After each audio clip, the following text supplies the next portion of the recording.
Hello दोस्तों, आपका हमारे यूट्यूब चैनल रोजगार पथ में बहुत बहुत स्वागत है। और आप किसी भी कम्पिटिटिव एग्जाम के लिए आप हमारे चैनल के साथ जुड़ सकते हैं। वैसे मैं अपना परिचय दूँ, मेरा नाम आलोक शर्मा है और मैं आपको यहाँ पर पॉलिटी और मैथ्स के क्लासेस प्रोवाइड कराऊंगा। और मैं बता दूं, इसके पहले वाली क्लास में हमने पढ़ा था अनुसूचियों के बारे में कि संविधान में कितनी अनुसूचियां होती हैं, कौन कौन सी अनुसूचियां होती हैं, उसमें क्या क्या प्रावधान है। ये सारी चीज़ें हमने पिछले वाले क्लास में पढ़ लिया था। और इस क्लास में हम जानेंगे कि संविधान के भाग कितने हैं, उन भागों में कौन कौन से अनुच्छेद हैं, कौन कौन से पद हैं, क्या उसमें दिया गया है, वो सारे प्रावधानों का उल्लेख आज हम यहाँ करेंगे।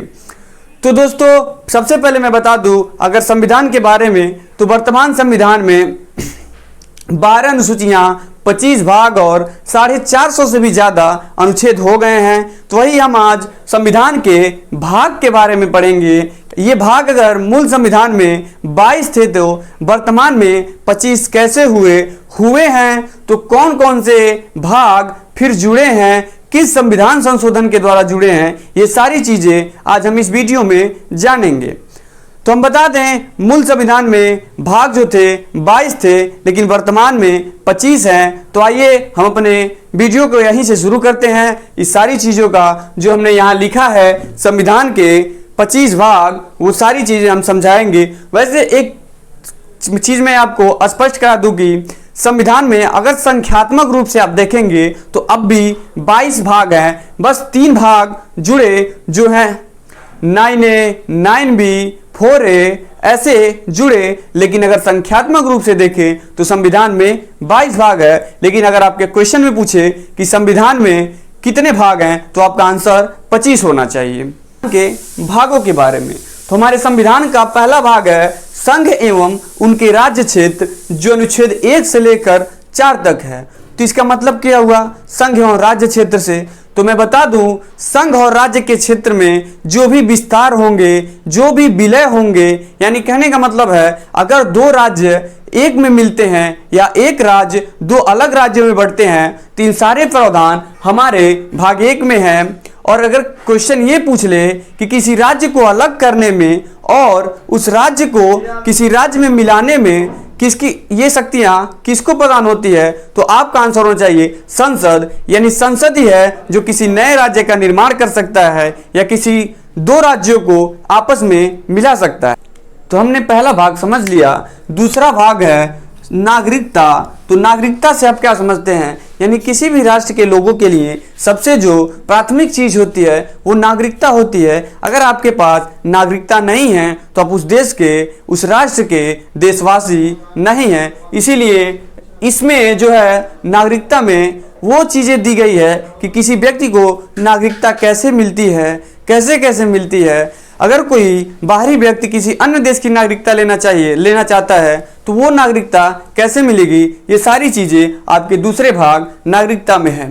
आपका तीसरा भाग है मौलिक अधिकार। मौलिक अधिकार जो कहा जाता है अगर, तो मौलिक अधिकार हमारे लिए सबसे महत्वपूर्ण होते हैं, क्योंकि यही वो अधिकार है जिसके तहत हम अपनी बचाव कर सकते हैं, अपनी सुरक्षा कर सकते हैं। इसी के भरोसे हम सुप्रीम कोर्ट में जा सकते हैं कि हमारे मौलिक अधिकारों का हनन हुआ है, हमारे मौलिक अधिकारों के खिलाफ किसी ने शोषण किया है। तो आप जानते हैं मौलिक अधिकार 6 हैं। जब हम ये वीडियो पढ़ेंगे उसमें बताएंगे, लेकिन बता दें मौलिक अधिकार अनुच्छेद 36 से लेके 51 तक हैं। मौलिक अधिकार में आपका निजता की स्वतंत्रता भी आती है, आपके शिक्षा का भी अधिकार आता है, और भी सारे अधिकार हैं जो हम इसके अलग से जब अनुच्छेद पढ़ेंगे तो उसमें जानेंगे।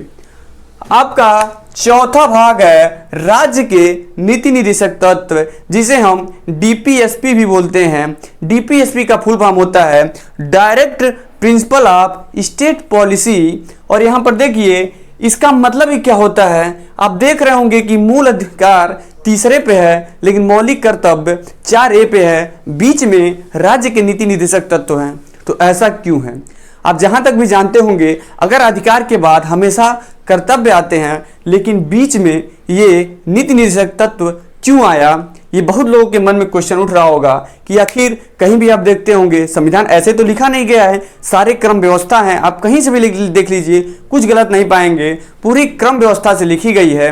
तो कई लोगों के मन में इसको सवाल उठते भी होंगे। तो मैं बता दूं, जो राज्य के नीति निर्देशक तत्व हैं ये एक प्रकार के हमारे अधिकारी हैं, लेकिन ये कोर्ट में न्यायालय नहीं है। इसका मतलब ये है राज्य के नीति निर्देशक तत्व आपके अधिकार जरूर हैं, लेकिन ये राज्य के पास होता है कि किन किन अधिकारों को आपको दे। जैसे जैसे राज्य विकसित होगा वैसे वैसे आपके अधिकारों को देता जाएगा।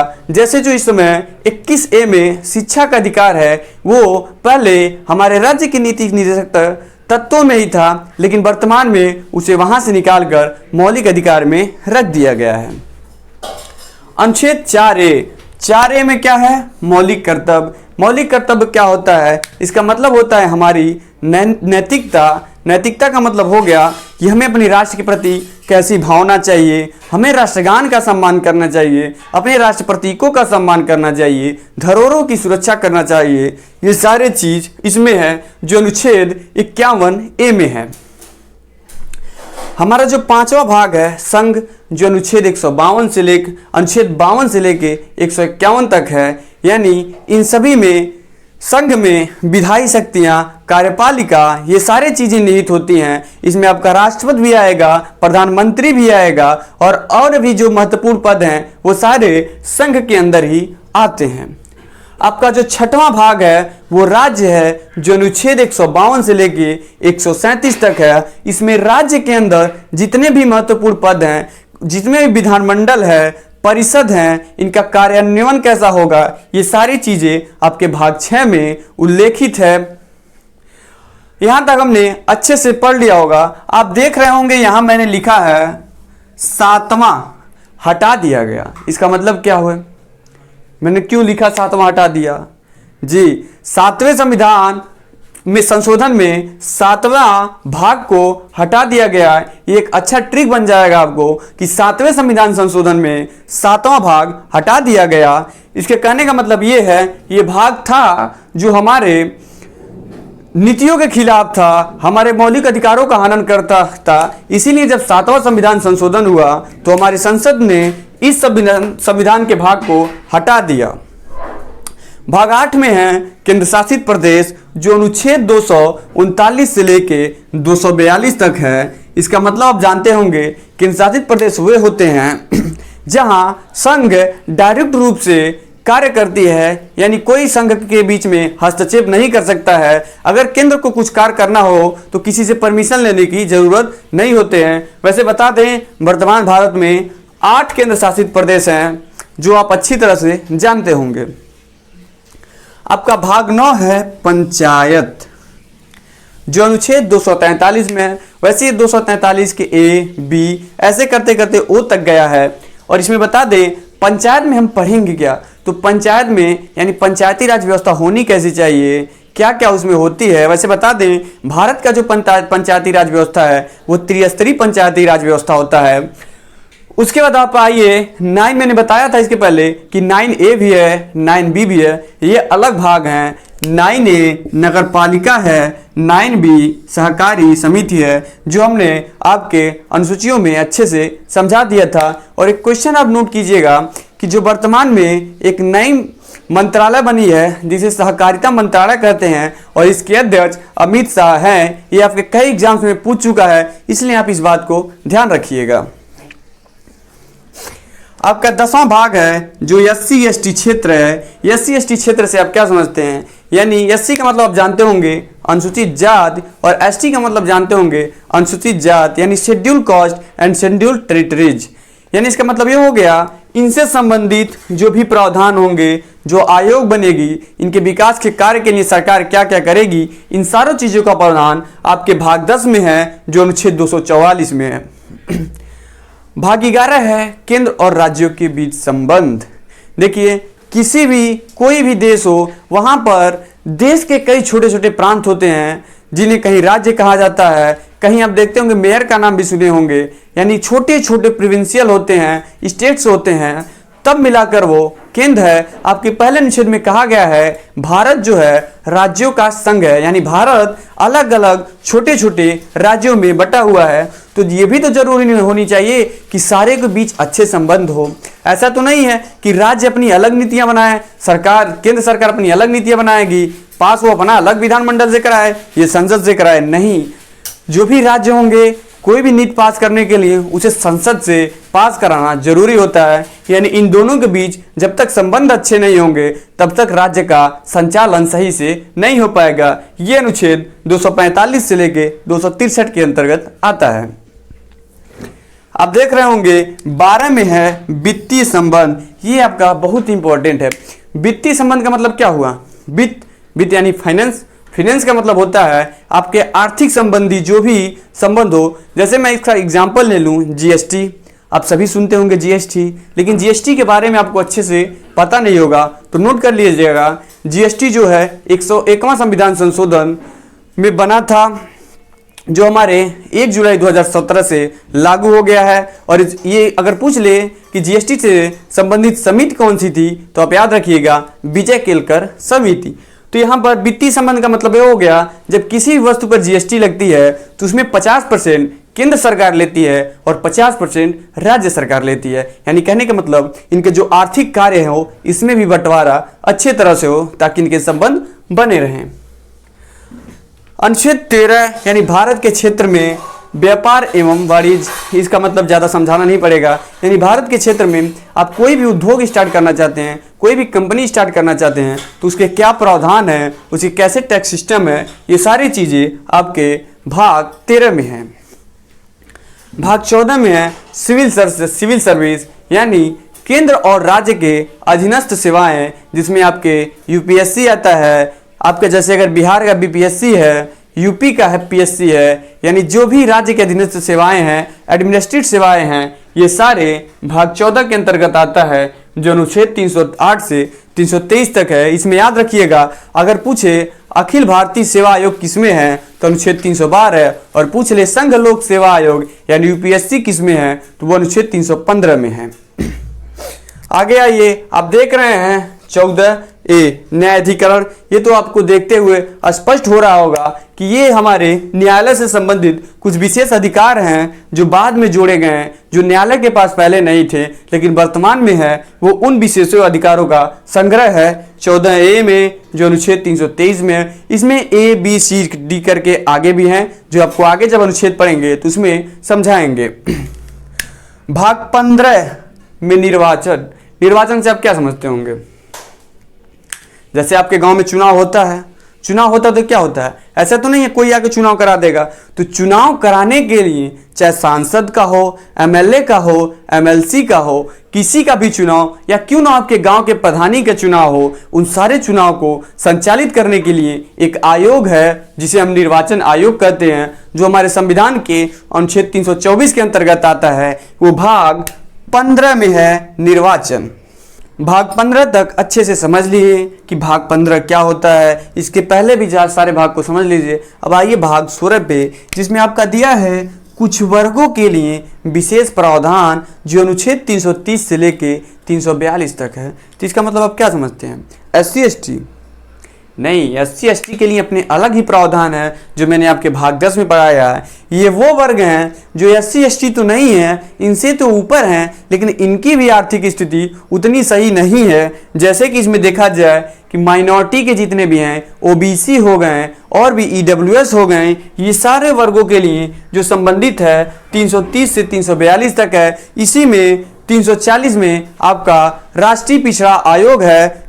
ये सारी चीज़ें इसमें आप समझेंगे कि किसी भी पिछड़े वर्ग के लिए या किसी भी माइनॉरिटी कास्ट के लिए क्या क्या प्रावधान होंगे, उनकी विकास के लिए कैसे क्या कार्य होगा। ये सारी चीज़ें आपके अनुच्छेद 330 से लेके 342 में है, जो हमारे भाग 16 के अंतर्गत आते हैं।